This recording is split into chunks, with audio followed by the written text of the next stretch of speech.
Welcome to Ouch. Was that a ghost? This podcast may contain graphic material, which some listeners may find disturbing. Listener discretion is advised. Help me. Now that we covered that, here's your host, Liss. Welcome back to Ouch, Was That a Ghost? This week, back again, is Twistifer from Twisted Tales. Good evening. Thank you for coming back on. Thanks for having me again. We here are in the middle of a disgusting snowstorm. We got like 20 inches last night. So you're just snowed in? We actually shoveled it all out, but that's on top of like the foot and change that was still left over from the last one. Okay. Do you guys have any snow up in Canada? Oh yeah, we've had snow since like the end of October. But you guys didn't get hit with this last storm, right? No, it snowed for a little bit there a couple days ago, but that was it.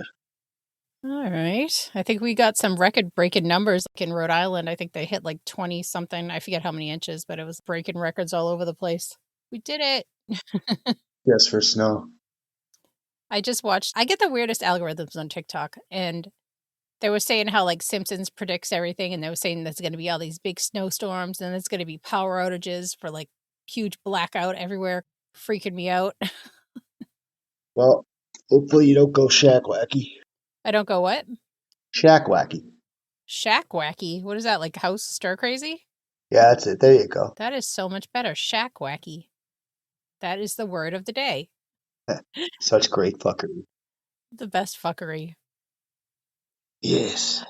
So what tale do you got for me? So today, I don't really know what this is. You can help me figure it out at the end. So a lot of people online call this a cryptid. I don't think this would be classified as a cryptid. So I'll let you decide. Well, it's probably, you know what? We're in for a true story, folks. But it's called Samm the Sanddown Clown. Huh, okay. And this is in the Isle of Wight, which is located off of the coast of England. On the Isle of Wight website, it talks about how the town has museums. It has dinosaur museums and a poo museum. So they just have a whole bunch of poop. That's awesome. This has nothing to do with anything. I just saw that and I had to bring it up. Okay? That's funny. The Isle of Wight is a resort town. It's beautiful. It's just blue, clear water.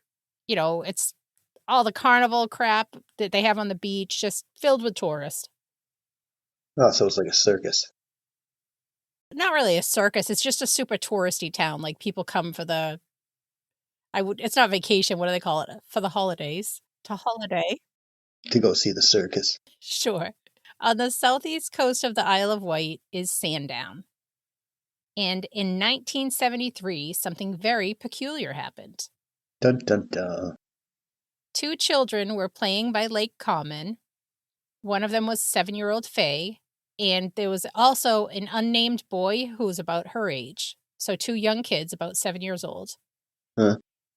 And the children heard this really strange sound. They described it sort of like an ambulance siren. What kind of ambulance siren? Canadian? American? Or like... What does a Canadian ambulance sound like?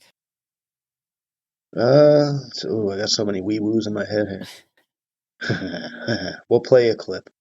We'll add it in. I don't know how to do that, or else I would. The curious children followed the sound through a golf course, and they just kept going through a hedge into a swampy meadow. The swampy meadow was next to an abandoned Sandown airport. Okay. And then this strange sound just stopped. And they were about to cross this little wooden bridge over some water when they saw from under the bridge a hand appeared wearing a blue glove. Just one glove? Just one hand came out wearing one blue glove. Kind of like maybe it was Michael Jackson. He's got the one glove. It was followed by the rest of the body. This figure was around 7 feet tall, having a paper white circular head. Oh, shit. With no visible neck, so his head is just sitting on his shoulders. And it had triangles for eyes, so like a jack-o'-lantern, Cool. And it had this brown square nose with these two slits. To me, it kind of looks like a plug, like where you'd plug it, but brown. Okay. And then it had yellow lips that did not move. Even when he talked? Even when he talked. He didn't talk yet. He will, but they still don't move. So how's he talk? Just like through his lips, but they're not moving. You'll see. There's a few different ways. Okay, good. Its head had a yellow pointed hat atop it with a black round knob on the very top. And it had two wooden looking antennas coming out of the hat. So one on each side, one on the left and one on the right. Mhm. And sticking out from underneath, he had some red hair. The children could see slats of wood sticking out of the creature's pant leg and his shirt, like his sleeve. Oh, shit. His feet were bare, and he had 3 toes on each foot. This curiosity, with its blue gloves, was holding a book and started comically trying to keep hold of it. He was like fumbling around, the book's bouncing, and then it fell into the water. The creature, instead of just grabbing the book, he started splashing around, making this big spectacle before finally picking the book up. Then this creature made its way to a metallic hut with no windows. They didn't describe it as walking to the hut. It was more of like a hop with these really high knees. I'm picturing like the Purple Pie Man, but it was just kind of like hopping along. I'm picturing Pizza the Hut. How would he walk around? He'd get there. Slither on his cheese. Yeah, but it's like a hop, like comically performative in all of his movements. Okay. The children kept walking, and they were like 50 yards away because they were like, this is weird.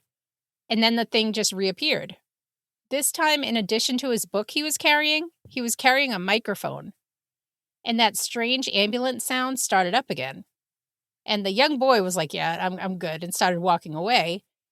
And this is when they heard it speak through the microphone.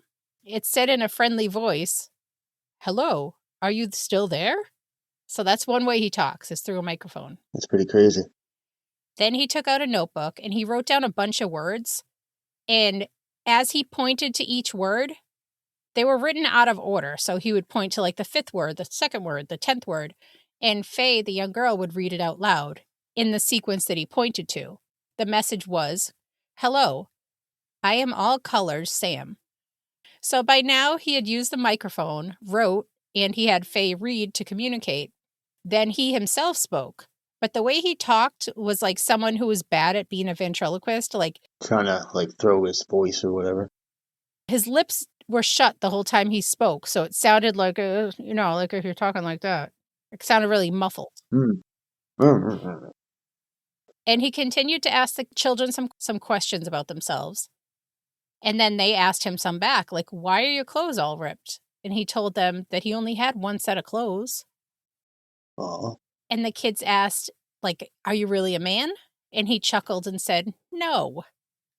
And they asked if he was a ghost, to which he responded with, well, not really, but I am in an odd sort of way. And the kids were like, well, what are you then? To which he responded, you know. That's it, you know? Just a super vague, you know. That's fantastic. Like, well, what are you then? Well, You know. Even though he already said his name was Sam, he also said he actually had no name, and there were others like him. In his book, he went on to draw a sketch of one of the kids. Sam told the kids he was frightened of people and scared they might hurt him, and if attacked, he would not fight back. Sam invited the kids into his metal hut. They crawled through a flap in the side of the windowless hut. The first level had this really high ceiling. It had blue and green wallpaper with a pattern of dials on the wall. but like clocks? The way it said it in the article, I was thinking more like a spaceship dials, you know what I mean? Like all the little buttons. That's Sundials. pattern of dials on the wall. Could you turn them? I don't know. That's literally all it said. I wish that there was more information because there's so many like articles out there, but the only thing I really went off of was the original article that was printed about this. I see. So you don't know if there's any like, trap doors that open up like Scooby-Doo or anything? I don't. I wish I did. We'll get back to this. Okay. It also had simple wooden furniture in the hut, and an electric heater.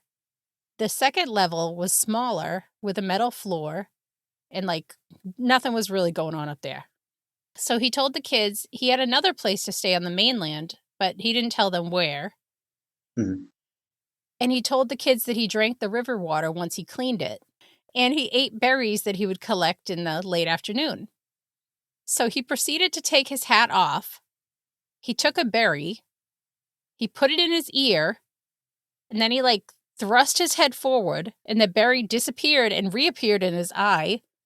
And then he thrust it again, and the berry went in Sam's mouth. And then he ate it. That's crazy. Like, so he just did that as like a little trick or whatever. I don't know. Some say that maybe that's how he has to eat. Well, some think that that was a trick because he does seem very clown-esque and very performative. So the kids stayed and chatted for another half an hour-ish, and then they left. They headed home, and the first person they encountered on the golf course was this man, and they ran up to him, and they were like, "Hey, we just saw a ghost," and the man just laughed. So maybe because of how he reacted, Faye waited 3 weeks to tell her father what happened. At first, her father kind of brushed it off like a kid's imagination, but then he noticed how like this whole incident upset her. And he decided to speak to the young boy to see if he could corroborate anything that she said, and his story lined up with hers. So the father was like, well, maybe there is something to it. And he ended up going out to the site where the hut was, and there was no trace of it ever being there, like no markings. And this was a metal hut, which should have left something in the grass, you know? Oh yeah, well, some kind of markings or indents or whatever. Yeah, but after he was done talking to the children, Sam left and was never seen again. Oh shit. Where did he go? No idea. This encounter was presented by Norman Oliver in the 1974 Bufora Journal, Volume 6, Number 5. Bufora stands for British UFO Research Association, which, I mean, the title explains it's a group in the UK that investigates UFOs or other strange happenings. Uh-huh. In the article, Faye's father, who in the article he's known as Mr. Y to keep himself anonymous. Mr. Y. Mr. Y. Agent P. And he goes on to describe his own possible alien experiences that he had recently. So he thinks that maybe his experiences were somehow connected to his daughter's experience. He said, quote, I get the impression that Faye was somehow taken into a bubble of alien reality created by this strange personage. He told them he had just made the hut. Also, Faye told me that while they were talking to this ghost, 2 workmen were repairing a post. They paid no attention to the weird charade, as they could not see it. So the fact that there were 2 other people right by there and couldn't see it makes some people think that there was like some sort of protective bubble that they couldn't see what was going on. Mm-hmm. So there are a few different theories on what he is. Some say he's a cryptid, but I can't imagine a human-looking thing being a cryptid. That's kind of weird to me. But what do I know? Nothing. Other people think that maybe he was the Men in Black. If the father had some sort of experience, maybe he was there to like feel out his daughter and be like, hey, do you know anything about what happened to your dad? And a lot of people say alien, that's what Sam was because of the antennas and the strange apparatus, the whole house having the buttons and all that. And like that he didn't quite know how to act on Earth. Like he tried, but that was his attempt to act normal. So he's just awkward as fuck. Yeah. And this is the one that I give the most credence to, is that he was just a creepy old man that was living in the woods. That could also be a possibility. Because, I mean, the fact that he didn't even move his lips, it could easily suggest that what he had on his face was just a mask. Well, yeah, if it was a mask and then he had like a microphone or something. Yeah, and that would explain how it's easily to move the berries around. Like if you tuck it behind your ear in a mask, you could easily like move your head forward and move it to the front and then, little magic trick. Side to side. And some people think that the kids may have had some sort of traumatic experience, and this is like a disassociation that they had, like a shared delusion trauma response because something happened to them in the woods. And they don't want to fucking think about it. Samm the Sandown Clown was, well, we don't know what he was, or if he was a he or what. But all we know is he encountered 2 kids by a lake in the 70s. Yeah, we shouldn't interpret that. So you have no theories on what you think he is? Well, wouldn't say like a ghoul or anything, but like he's just maybe like some kind of like mythical creature. Well, not a mythical creature, but fucking I'll stick with that. So you're thinking more that it was a creature. Yeah. So what do you think the wooden antennas were for? Feel around. Oh, you think that it had like sensation in them? Yeah, like little sensors. And that's weird that he had the wood slats coming out of his arms and his legs. It's like almost like a puppet, you know? Yeah, kind of like he was being controlled with a hand up his bum. So Chris is going hand in the bum. Jesus Christ. And I think it's a creepy old man. I just sent you a picture of Samm the Sanddown Clown. That's amazing. Who knew? Yeah. That's cool as hell. When I got this requested, I had no idea what this was. I thought this was going to be like a clown phobia or like a, you know, how like in the 80s, not even the 80s, 90s. That was more like the 2000s when they had that whole clown things popping up everywhere. Yeah, like in like the highways and shit. I did not know that this was what Samm the Sanddown Clown was. That's pretty cool though. You did your research. But yeah, that's all I got. It's a little shorty, but it's something to put out this week because I didn't have power like all day yesterday. So it's what I got. How did you survive? I played games on my phone that don't require internet. See, that works. How did you charge your phone, huh? I have when I know storms are coming, you know, those little battery packs that you can just plug your phone in? Because I swear, without the internet, it like even if you turn the internet off, your battery drains so much faster. Never thought about that. Unless it's because I have nothing else to do, so I'm just playing on my phone more.